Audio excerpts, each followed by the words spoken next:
So the first problem that we're going to look at is an arithmetic sequence. So we're going to write a formula for the general term, which is the nth term of the arithmetic sequence. We're going to use the formula for a sub n to find a sub 20, the 20th term of the sequence. So here is our sequence of numbers. We have 3, 12, 21, 30, and 39. The first thing we need to know is what is the formula we use. It's a sub n. Here's our clue right here because we're looking for the a sub n is equal to a sub 1 plus n minus 1 times d. So we need to find the things that we're going to plug in here. The first thing we need to know is what is a sub 1. We also need to know what our n is and what our d is. Well, a sub 1 is the first term of our sequence, so this is going to be 3. The n is going to be whatever number we're looking for. We're looking for the 20th term, so that will be 20.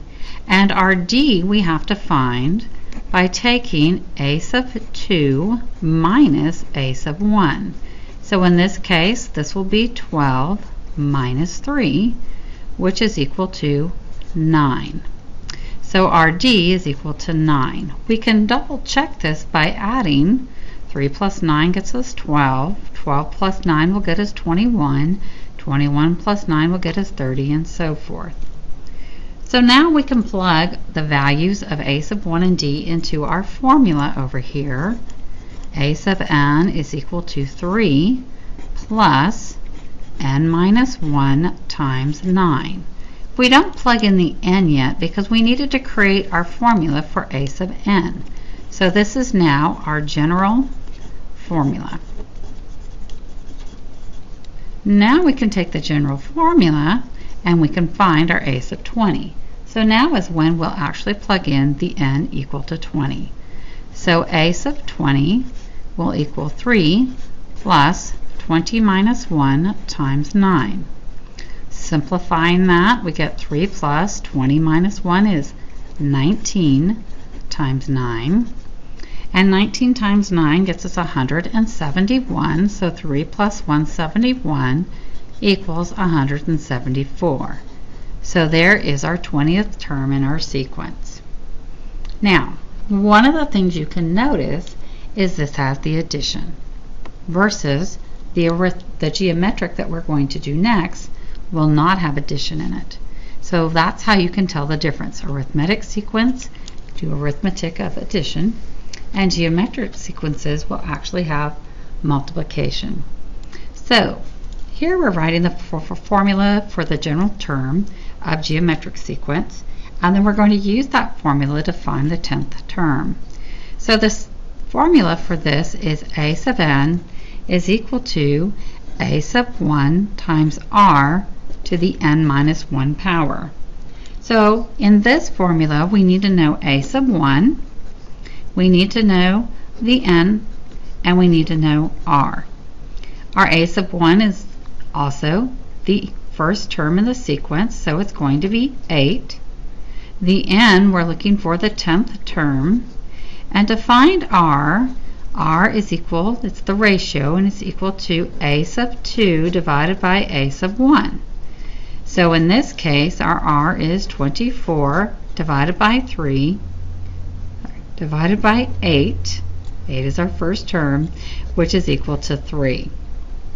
And we can double check ourselves. 3 times 8 gets us 24. 24 times 3 will get us 72, and so forth. So our r is equal to 3. Just like we did on the previous problem, we're going to plug in our values. So a sub n is equal to 8 times 3, which is our r, to the n minus 1. This is our general formula.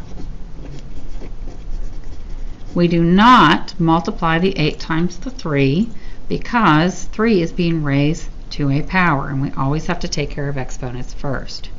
So now that we have our general formula, we can find our a sub 10. So a sub 10 is equal to 8 times 3 to the 10 minus 1 power.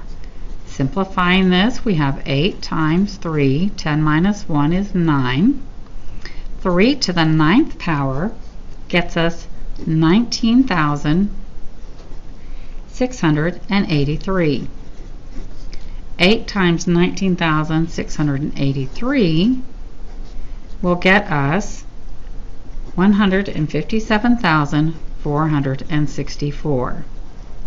So again, you can use this general formula to find any number in the sequence. The other type of problem that we have that deals with geometric and arithmetic ones is going to be a word problem we're going to work. So here is our problem, and here we have a worker takes a job with a starting salary of $26,000 for the first year with an annual increase of 2%. Create a formula that can be used to calculate the salary in year N, and what is the worker's salary in the 7th year. So in this case, we have to figure out what is happening. So the first thing we know is we have our A sub 1, because that's the first year. He got a salary of $26,000.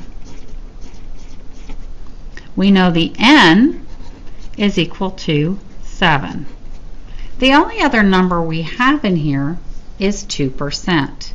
And when we have that, that gives us a clue that we're not going to be adding, but instead we are going to be multiplying, which tells us we're going to have an R. Now 2% is written as 0.02 in the decimal.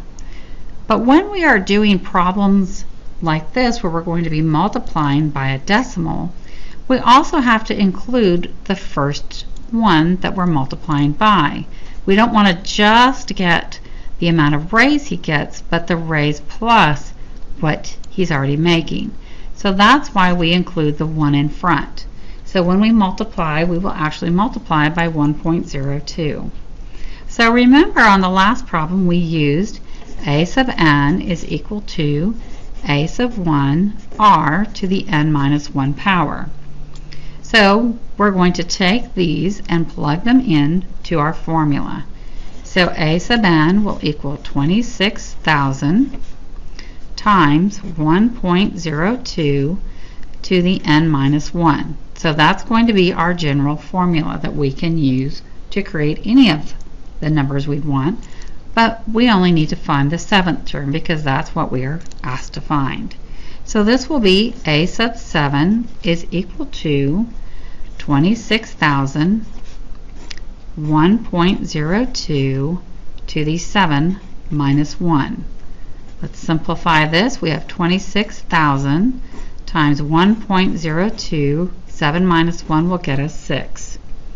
Taking 1.02 to the 6th power and multiplying it by 26,000, our final answer will be $29,280.22. So this is what the worker will be making in the 7th year.